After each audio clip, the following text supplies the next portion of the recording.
Hey guys, Rob Shoecraft here with Three Storm Fitness, and I'm going to talk today. It's going to be a little bit of a rant. It was going to be one thing, and in the last minute I kind of changed it to another. It's going to be a rant only because I'm going to talk off the cuff, and you know I tend to go long when I do that, so fair warning.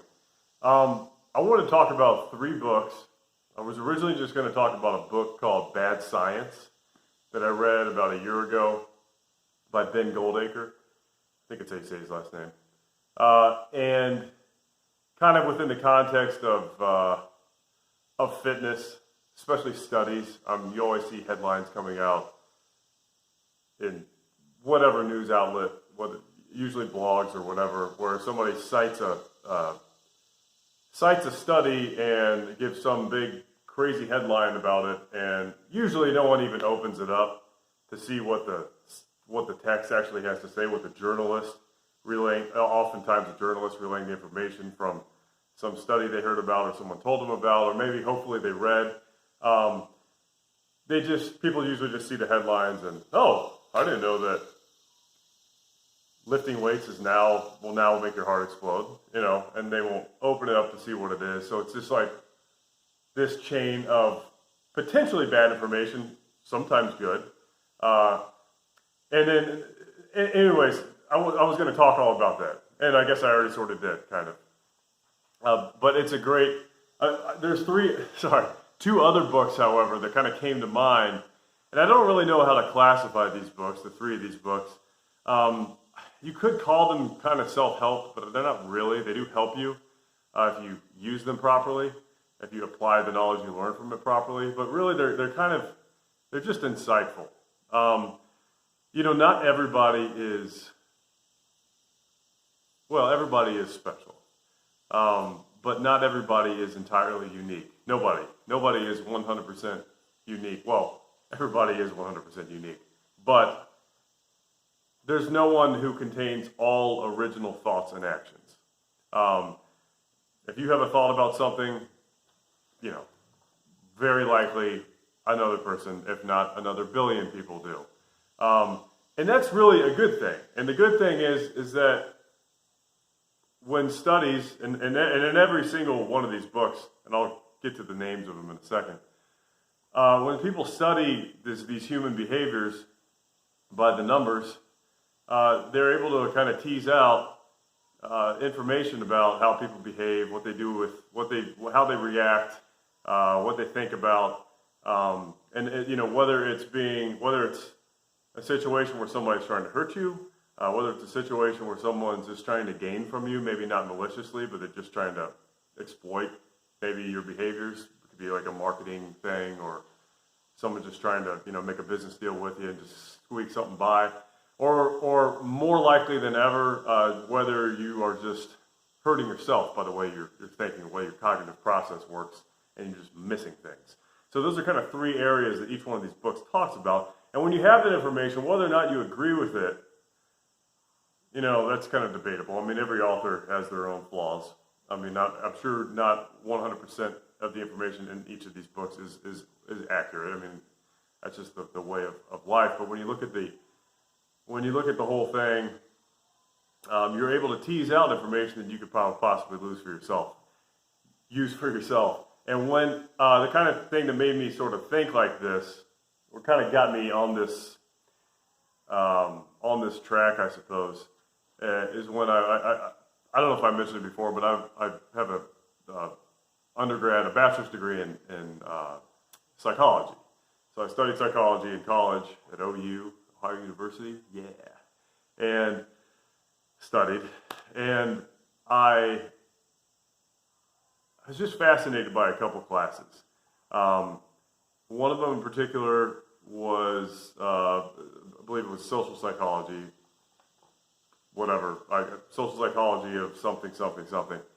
And that's when I was first introduced to like diffusion of responsibility, where, you hear about stories like a guy, there's this one, Kitty Genovese is like one of the biggest ones that's often used, but I've heard that's since been investigated and it's not 100% accurate the way it's detailed. But regardless, the situation where there's this guy in Detroit, I think it was Detroit, This girl cut him off, small girl, small lady.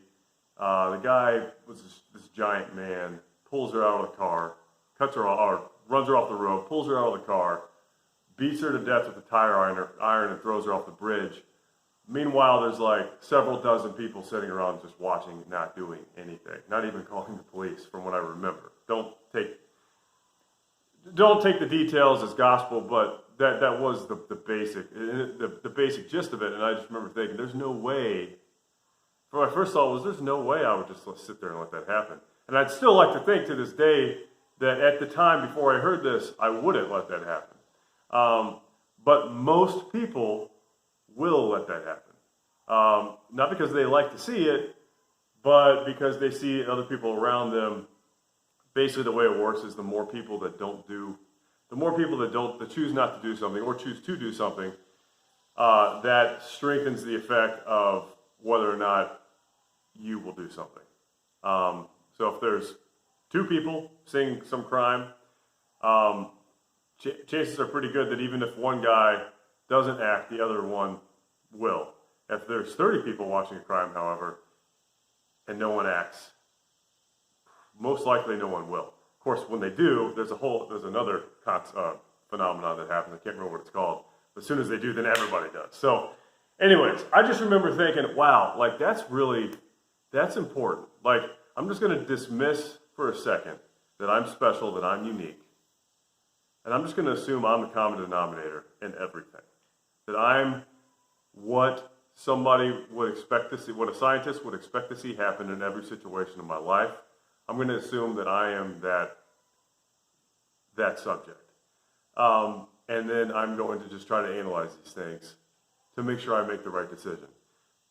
To put it another way, hopefully I never witness a crime like that. But if I do, and my gut is telling me don't do anything, no one's doing anything, hopefully I'll remember that, like, oh, I'm not supposed to do anything. Therefore, I'm going to do something right now. Change the way you think about things. So all these books sort of add that sort of insight that I think just makes people better, makes people make better decisions, just be a little bit wiser. I mean, I read all these books. I mean, the last one I read was Thinking Fast and Slow. So let me just spit it out. 7.5 minutes in, I'm finally getting to the books. That's pretty good. Thinking Fast and Slow by Daniel Kahneman. I think I'm saying his name right. Sorry if I butcher these names. Bad Science, I mentioned that, by Ben Goldacre. And The Gift of Fear by Gavin De Becker. Now, books like The Gift of Fear, again, these all sort of fit that add insight to your life. Just, if anything, just be aware that things aren't always what they seem. And I don't mean that in some sort of matrix sort of way. I just mean Thinking Fast and Slow actually completely explains how this works, the way the cognitive process works. It's a fantastic book. It's just fun. It's just really interesting. If you're interested at all in the way your brain works, the way you make decisions, physiological responses to focus, things like that, it's a great book. It's awesome. It's really interesting. Cognitive psychology was one of the more interesting classes. Something I learned in cognitive psych that was also mentioned in the book was when people are focusing on, their task to look to. There was this famous study where I believe there were two groups of teams passing the basketball. You have to watch this video of these folks. I don't know. There's like 5 on each team, and you have to count half of them are wearing black, half of them are wearing white. You have to count how often the white team passes the ball for like 30 seconds or whatever, some arbitrary amount of time. And at the end of it, at the end of the study, you're asked, okay, how many times does the white team pass the ball? You give the name, almost everybody answers correctly. And then they say, okay, now did you see the gorilla walk out into the middle of the court, beat on his chest, and walk away? You're like, no. Most people don't see it, some do. I did not, which is eye-opening. Sure enough, teacher rewinds the video, shows it again.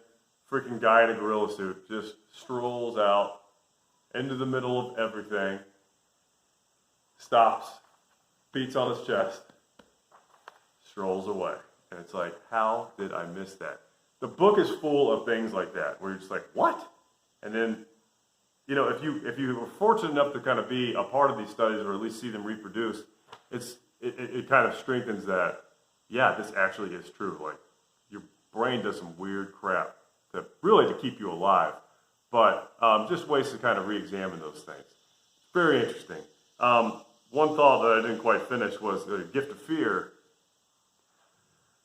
A lot of people read the description of this book, or even just the title. You know, I was talking about with headlines. People just make assumptions off of headlines all the time, which is such a bad habit. And that's another reason. Like, maybe I can't remember. Maybe I didn't think it was necessarily a bad habit before I read Bad Science. But so that's just another point. But you read the title of a book like Gift of Fear, and you're like, oh, this is a book about being paranoid. It's not for me. I'm not going to live my life being scared all the time, blah, blah, blah. And I would agree with that. You shouldn't live your life being scared all the time. I would, however, say, while chances of being mugged, raped, murdered are probably very, very slim, they are still possible. And if there are steps that you could take that aren't going to completely restructure your life, steps that you could take literally in seconds every week or day or whatever, just a general awareness. You're not having to sacrifice anything to reduce the chances of something like that happening to you or something like that happening to a loved one. Perhaps you should heed the advice of somebody who's made a living studying it and lowering the chances of that. And that's what Gavin De Becker does. He's I believe that's, if I remember, again, I didn't go through and read all these books for this video. I've read them over the course of the last 4 years probably, or technically I've listened to them. I don't read anything, I listen. I do read stuff, but usually on the toilet, and I can't get through all this stuff. Anyways, so great book. Just stuff like the opening. Stuff like, you know, I talked about how to kind of sniff out common traits of predators, of people who are, of rapists, of potential murderers, people who are trying to get you trying to get inside with you. They talked about this guy following her up to her apartment, helping her with her groceries, and all these dead giveaways that fit a common profile of somebody who's basically trying to get you alone so he can have his way with you. And while it was an unfortunate story, it was also eye-opening, because you see that a lot. Anyways, information like that. Information like how to fire somebody with, just making sure, obviously the whole the unfortunate incidents of going postal or, mass shootings and things like that when people get laid off are so rare. But again, if you can make just one little tweak to how you do things, like, okay, what was that I read? What did Gavin De Becker say in The Gift of Fear? He gave like some sort of checklist of what I should say and what I shouldn't say.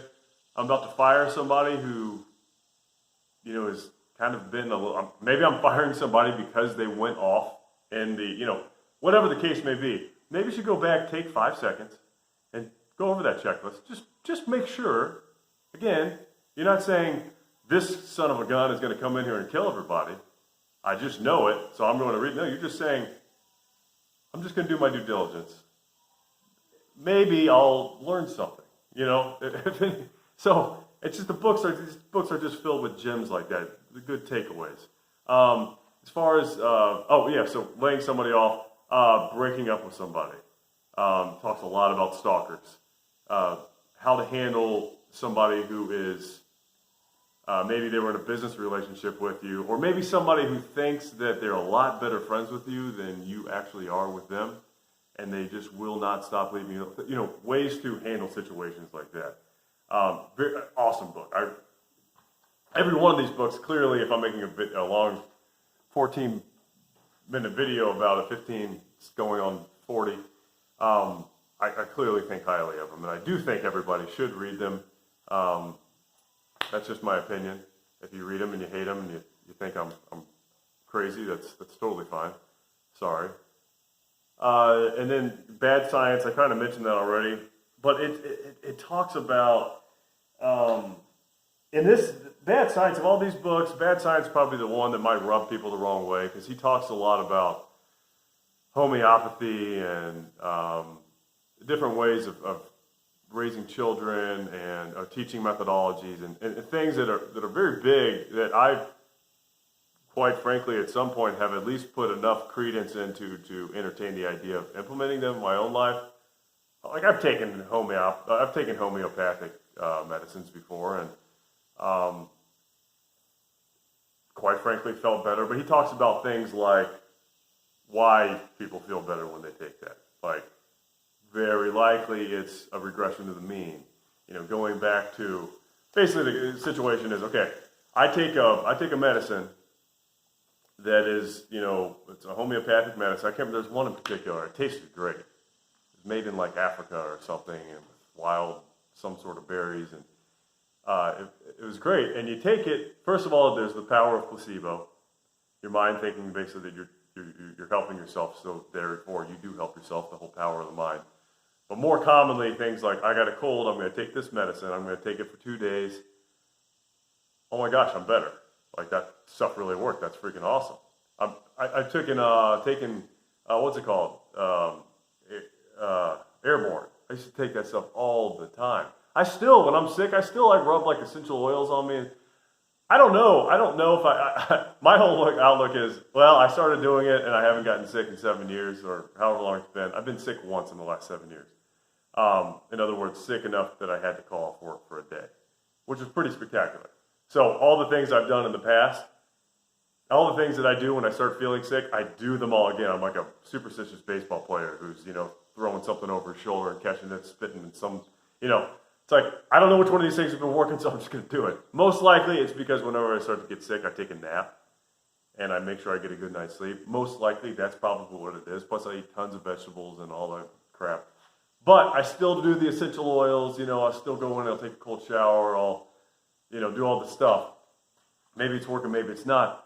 But most likely what it really is, in most people's cases anyway, is you get a cold, you feel better in a couple of days, you've been taking this special drink. It's called regression to the mean. And it's basically, it's not something that's restricted only to the context of getting better after a cold and taking a homeopathic medicine. It just basically means like you get a cold after a couple of days, most people, again, that's key, most people are going to feel better in a couple of days, almost regardless of what they do. So it seems like they'll start to work. And that's just a basic example. The book is filled with incredible amounts of examples like that, and it's very fascinating to me. Again, it doesn't mean you have to believe that everything's nonsense or have to believe that everything is true. It just means maybe you're thinking about it now, and that's a step ahead of almost everybody else. And I like being a step ahead of everybody else when I can. Another thing he talks about, which what I was going to mention, was just ways that people cook the data to get ahead, to get what they want in research. Whether it's to get an idea out there, the journalists are going to go crazy for it, and then basically he kind of goes through the process of, okay, this is how a bad study looks. This is how a good study looks. This is how a bad one looks. This is what the folks, there's people who just do bad studies because they're incompetent. There's other ones who do bad studies because they're trying to get something. This is how they get something out of it. Talks about how pharmaceutical companies will, and again, I'm not saying every pharmaceutical company is bad. This is how they're all evil. I'm saying some of them are, and this is what some of them do to get to make billions of dollars. It's actually pretty genius. They go through and, how they can trick physicians who are trained to read these studies. They've been trained at the highest level to go through this data, hopefully, and hopefully they stayed in practice. But I think his point is a lot of them don't. But to make it look like, even to an expert at reading research, reading papers, they can still get the wool pulled over their eyes. And these are some of the tricks, the illusions and whatnot that they use. Data witchcraft, if you will. And And then once it gets to that point, how somebody can, how a journalist, for instance, will take the information and they'll, I want to keep talking about so many other things he talks about. It's just fascinating. At the very least, this stuff is just interesting. If you don't actually choose to make a change in your life with that information. But I just want to bring those 3 books up, mention them. I'm sure I'm already thinking of other books that kind of fit the bill, but these are, for the most part, they don't have much of a bias. I mean, they're just kind of playing the numbers, sharing information, sharing experience. And it's just great. So Thinking Fast and Slow, that's the one on cognitive psychology by Daniel Kahneman. I'll put a link to these below. Bad Science by Ben Goldacre, that's the one on bad science. And The Gift of Fear, that's the one that's just basically self-preservation, avoiding violent encounters, nasty breakups, that sort of thing. That's Gavin De Becker. So check those books out. Listen to them on Audible. Listen to them on Overdrive. If you don't use Overdrive, I still have an Audible membership, but I think I've switched to the Silver plan, which charges every other month. And then, but Overdrive is awesome. You could basically, if you don't know what it is, you can sign up. Basically, you can. It's an app you can get on your phone, and you can check out all the audiobooks from the library. Obviously, your own library, your own local library, but also, I don't think this is bad necessarily. I don't feel bad about this. You can sign up for other public libraries. Like, I have an Ohio residency, so I sign up for the Cleveland Public Library, which has a huge selection, obviously bigger than my little small town Gallipolis library. So I have, you could go in and then check books out, put it on hold. You can check out up to like 1,000 books. So it's an awesome resource, or you could just read them, if you're like that. All right, guys. Rob Shuka, I'd love to hear some other books that I should read. I will try to get to them eventually. It might be 3 years from now. Every now and then I'll hit up a buddy and be like, hey, that book that you recommended 40 years ago, that was, I read it. It was all right. So I will get to these things eventually. It just takes me forever. I got a little running list of books I want to read and have read and all that crap. So, all right. Thanks for watching. If you're still with me, you guys have a good day. Subscribe to this channel. Adios.